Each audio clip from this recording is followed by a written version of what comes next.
Ihdinas siratal mustaqim, tunjuki kami jalan yang benar. Artinya apa? Sebelum kita berdoa kepada Allah, terlebih dahulu kita beribadah kepadanya.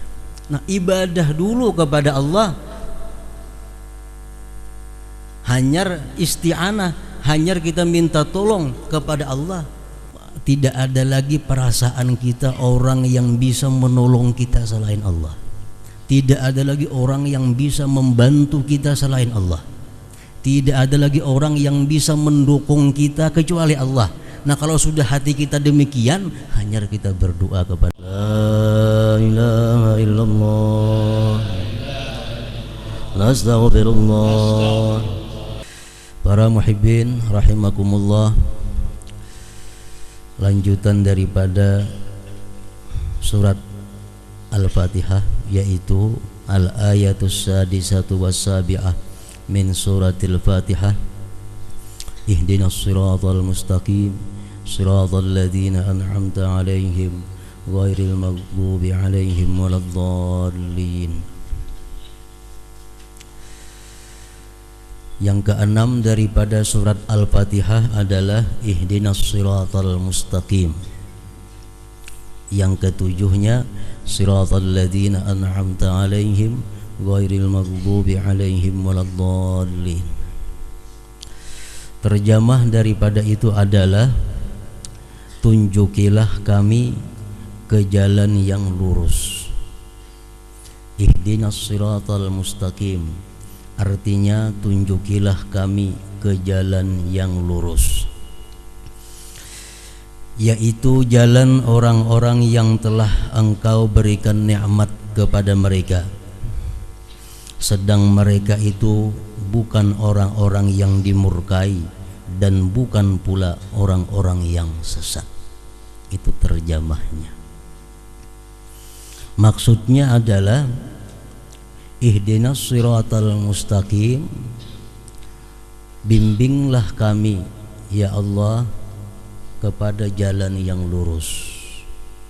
Tunjukilah kami kepada jalan yang lurus. Jelaskan dan terangkan bagi kami jalan yang lurus. Jalan yang lurus itu adalah jalannya orang-orang yang diberikan Allah nikmat kepada mereka, bukan jalannya orang-orang yang dimurkai dan orang-orang yang sesat. Para muhibbin rahimakumullah, ayat yang keenam dari surat Al-Fatihah tadi, ihdinas siratal mustaqim, di situ mengandung pertama Allah Subhanahu wa ta'ala mengajari kepada kita berdoa kepadanya, dan pula Allah mengajarkan kepada kita apa yang paling utama kita minta kepada Allah Subhanahu wa ta'ala. Di situ dijelaskan bahwa yang paling utama kita minta kepada Allah, yang paling penting kita mohon kepada Allah, petunjuk kepada jalan yang lurus. Itu yang Allah berikan pelajaran dalam ayat tadi. Kenapa Allah Subhanahu wa ta'ala menyuruh kepada kita untuk memohon kepadanya jalan yang lurus? Karena jalan yang lurus itulah jalan yang menyampaikan kita kepada keridaan Allah Subhanahu wa ta'ala. Karena jalan yang lurus itu sesuatu yang pasti baik bagi kita. Jadi Allah mengajari kita, kalau kita berdoa kepadanya, memohon kepadanya, mintalah yang pasti baik. Jangan memohon kepada Allah sesuatu yang belum tentu baik bagi kita. Minta kepada Allah, ya Allah, berikan kami hidayah kepada jalan-Mu yang lurus. Itu pasti baik. Ya Allah, berikanlah kami kekuatan iman. Itu pasti baik. Ya Allah, berikanlah kami keyakinan yang benar-benar yakin. Itu pasti baik. Berikanlah kami ya Allah husnul khatimah, itu pasti baik. Ya Allah, berikanlah kami surgamu nanti di hari kiamat, itu pasti baik. Nah, Allah Subhanahu wa ta'ala menyuruh kepada kita kalau minta kepada Allah, minta yang pasti kebaikannya. Jangan minta kepada Allah sesuatu yang belum pasti baik. Jangan memohon kepada Allah sesuatu yang belum pasti membawa kebaikan kepada kita, kecuali bersyarat permohonannya. Jangan sekali-kali minta kepada Allah, ya Allah luaskan bagiku rezeki yang halal. Jangan sekali-kali minta macam itu. Kenapa? Rezeki yang halal luas belum tentu baik kepada kita. Orang yang hidupnya miskin, taat kepada Allah, begitu melimpah ruah harta, akhirnya jadi orang yang sesat. Contoh nyata Sa'labah di zamannya Rasul sallallahu alaihi wasallam. Jangan minta ya Allah luaskanlah rezeki hamba, jangan, kecuali bersyarat. Ya Allah luaskanlah rezeki hamba seluas-luasnya jika itu membawa kebaikan kepada hamba. Buati itu, in kana khairan li, jika itu baik bagiku. Jangan hendak minta kedudukan atau jabatan kepada Allah Subhanahu wa ta'ala. Orang nang hendak pemilihan pembakal, ya Allah manangakan aku jadi pembakal, jangan. Pembakal belum tentu membawa kebaikan kepada dirinya. Jangan-jangan karena pembakal dia masuk penjara dalam dunia, di akhirat masuk neraka. Jangan hendak minta pembakal. Kalaupun hendak juga jadi pembakal, buati ya Allah jadikanlah hambamu ini pembakal di kampung ini jika itu membawa kebaikan kepadaku. Jangan hendak minta sihat kepada Allah, karena sihat belum tentu baik bagi kita. Banyak di antara kita begitu sakit, tasbih kada sing pisahan di tangan, belengnya garing. Nah, tasbih di tangan. Sedikit Allah, sedikit Allah. Orang nang bila garing ini banyak berzikir, jangan hendak minta sihat, baik garing. Kalaupun dia minta sihat juga ditambah, ya Allah sihatkanlah hambamu ini jika menambah kebaikan ketakwaan kepada Engkau. Jangan sekali-kali minta sesuatu yang belum tentu baik kepada Allah Subhanahu wa ta'ala. Orang yang belum punya keturunan, orang yang belum punya anak, jangan sekali-kali minta kepada Allah diberi keturunan. Kenapa? Anak belum tentu membawa kebaikan kepada kita. Banyak di akhirat diceritakan oleh Rasulullah, orang yang sudah nyata-nyata ke surga ditarik ke neraka karena anaknya. Kalaupun hendak minta anak, minta kepada Allah anak yang membawa kebaikan kepada kami. Kalau minta ilmu yang bermanfaat, nah silahkan, karena itu pasti baik, ilmu yang bermanfaat. Minta supaya rajin beramal ibadah kepada Allah, itu pasti baik. Nah, Allah di dalam ayat yang ke-6 surat Al-Fatihah ini mengajarkan kepada kita doa, dan sesuatu yang penting kita minta kepada Allah adalah siratal mustaqim, jalan yang lurus. Jadi banyak kita contohkan hal-hal seperti tadi. Orang yang belum punya pasangan hidup, jangan hendak minta jodoh kepada Allah. Baik itu bini-bini, baik laki-laki yang merasa lambat dapat jodoh, jangan hendak minta jodoh kecuali itu membawa kebaikan bagi diri hamba.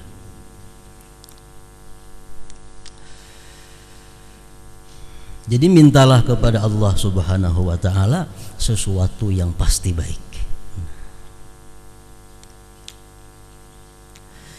Jalan yang lurus adalah sesuatu yang sangat luas maknanya. Termasuk agama Islam, itu jalan yang lurus. Rasulullah menyatakan yang maksudnya adalah umatku ini nanti akan terpecah belah, bercerai-berai sampai 73 golongan. Hanya satu yang masuk surga. Nah, yang satu itulah siratal mustaqim, jalan yang lurus. Ilmu yang siratal mustaqim itu adalah ilmu yang membuat ibadah kita menjadi sah, yang membuat ibadah kita diterima oleh Allah, ilmu yang membuat kita takut kepada Allah, ilmu yang membuat kita cinta kepada Rasulullah dan keluarganya, ilmu yang membuat kita ini ma'rifat dengan Allah. Itulah ilmu yang siratal mustaqim, ilmu yang lurus. Ilmu begitu mengaji malas sembahyang, ini ilmu jalan yang bengkok. Orang dahulunya ahli ibadah, dahulunya taat kepada Allah, begitu mengaji berguru karena bersembayangan lagi. Ini ilmu yang bengkok, bukan ilmu yang diminta dalam siratal mustaqim. Ilmu yang siratal mustaqim itu ilmu yang menambah takut dan takwa kepada Allah Subhanahu wa ta'ala. Ibadah yang siratal mustaqim itu adalah ibadah yang mudawamah, ibadah yang terus menerus dikerjakan. Itulah ibadah yang siratal mustaqim. Kalau kita hari ini membaca Quran, besok perai, besoknya baca Quran, besoknya perai, belang kambingan. Ini bukan ibadah siratal mustaqim. Ibadah yang siratal mustaqim, ibadah yang lurus sampai akhir hayatnya, terkandung dalam siratal mustaqim. Usaha yang lurus, usaha yang halal, usaha yang kadang mengganggu ibadah kepada Allah, usaha yang kadang mengganggu menuntut ilmu, usaha yang kadang mengganggu berbuat baik kepada orang, usaha yang kadang mengganggu silaturahmi. Itulah usaha yang lurus, usaha yang siratal mustaqim. Nah, jadi ihdinas siratal mustaqim, tunjuki kepada kami jalan yang lurus, bimbinglah kami ke jalan yang lurus. Itu artinya ihdinas siratal mustaqim. Jadi kalau kita membaca ihdinas siratal mustaqim ini dalam sembahyang misalnya atau di luar sembahyang, itu hati kita mesti benar-benar berharap betul kepada Allah Subhanahu wa ta'ala. Yakinkan betul bahwa ini permintaan kita yang sesungguhnya kepada Allah. Ihdinas siratal mustaqim. Rasulullah sallallahu alaihi wasallam bersabda, "Ud'ullaha wa antum muqinun bil ijabah wa'lamu anna Allah ta'ala la yastajibu du'aan min qalbin ghafil." Ud'ullah wa antum muqinun bil ijabah. Pertama engkau berdoa kepada Allah, kata Rasulullah, engkau mesti yakin bahwa itu dikabulkan Allah. Jadi begitu kita mengata ihdinas siratal mustaqim, kita yakin bahwa ini dikabulkan Allah.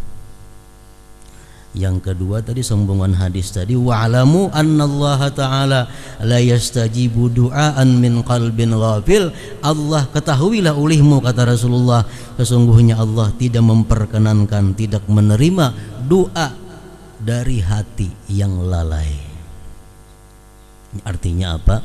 Kalau kita berdoa tapi hati kita kada hadir bersama Allah, Allah kada akan mengabulkan doa kita. Allah kadang akan mengabulkan doa kalau hanya muntung kita yang minta tapi hati kada minta kepada Allah.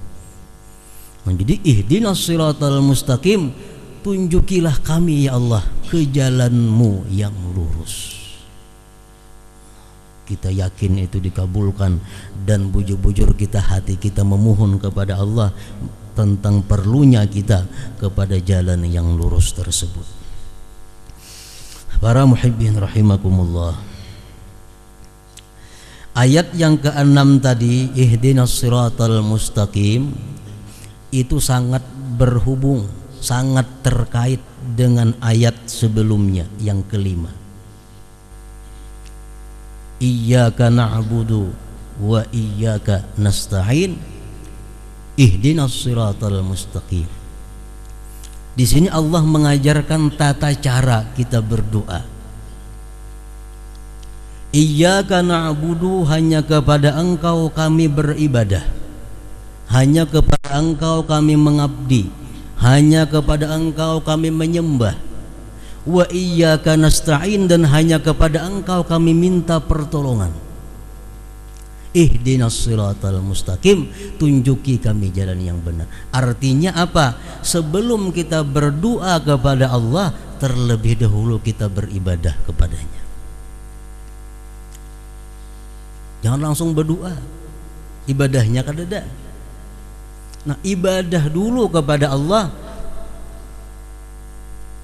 Hanyar isti'anah, hanyar kita minta tolong kepada Allah. Arti minta tolong kepada Allah itu apa? Sesudah kita beribadah, lalu kita tidak ada lagi perasaan kita orang yang bisa menolong kita selain Allah.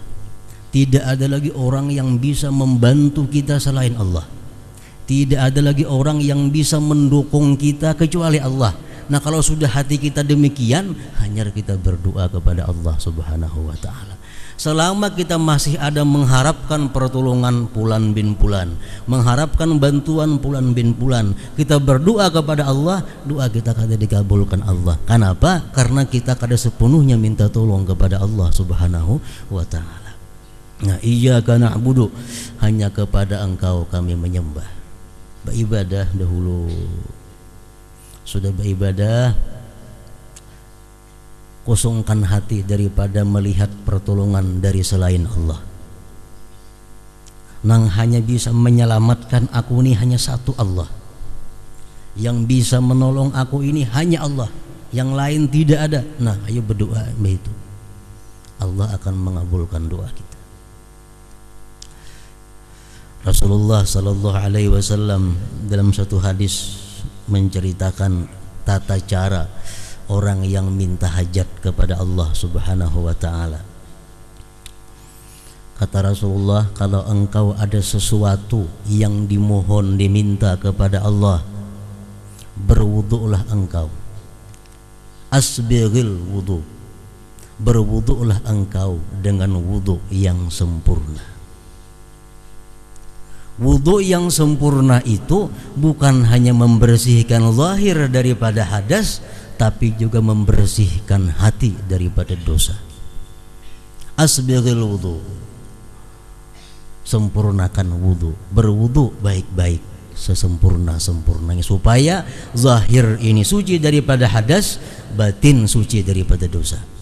Tuntung baudu, ujar Nabi kita, sembahyang engkau 2 rakaat, baca Fatihah, sesudah itu ayat kursi. Rakaat kedua Fatihah, sesudah itu amanar Rasul. Tuntung sembahyang apa?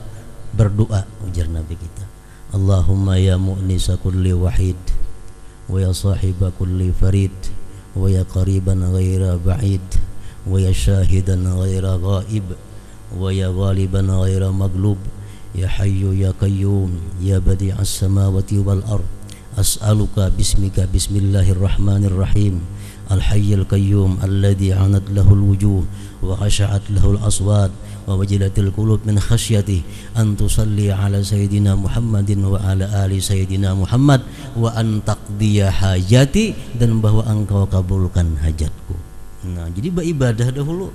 Rasulullah menyuruh berwudu dahulu, sembahyang dahulu, memuji Allah dahulu, bersalawat dahulu, hanya berdoa. Iyyaka na'budu, hanya kepada engkau kami menyembah. Wa iyyaka nasta'in, dan hanya kepada engkau kami minta pertolongan. Al-Quran mengatakan, firman Allah dalam surat Al-Baqarah ayat 186, ujibu da'watad da'i idza da'ani fal yastajibu li wal yu'minu bi la'allahum yarshudun. Ujar Tuhan, aku mengabulkan doa hambaku bila mana dia berdoa kepadaku, dan hendaklah mereka mengabulkan juga perintah-perintahku. Nah, beribadah dahulu kepada Allah, laksanakan dahulu perintah-perintah Allah, hanya berdoa. Iyyaka nasta'in, hanya kepada Engkau kami minta pertolongan. Allah dalam surat An-Naml berfirman, ammay yujibu da'watal muttar iza da'a.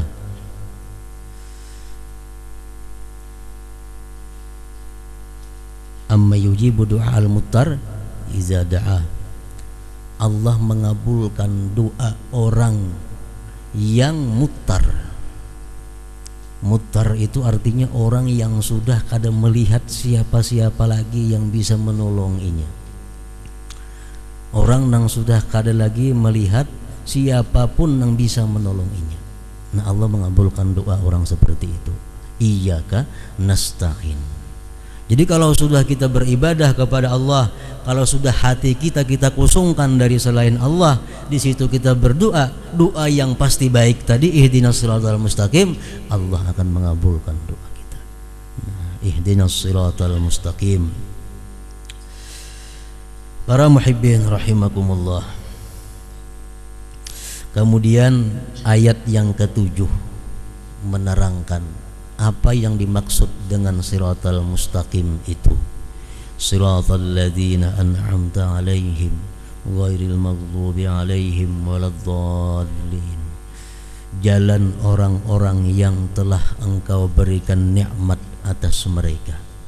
Siapa yang Allah berikan nikmat itu? Nabiyyin, para nabi-nabi, wasiddiqin, orang-orang siddiqin, wasyuhada, orang-orang yang jatuh gugur fisabilillah, wassalihin, orang saleh. Itulah jalan yang kita minta kepada Allah, jalan mereka itu. Ghairil maghdubi alaihim waladdallin, bukan jalannya orang-orang Yahudi Nasrani. Para muhibbin rahimakumullah, demikianlah 7 ayat daripada surat Al-Fatihah itu. Merupakan surat yang paling agung, surat yang paling besar yang ada di dalam kitab suci Al-Quranul Karim. Mudah-mudahan kita mendapat berkah daripada surat Al-Fatihah.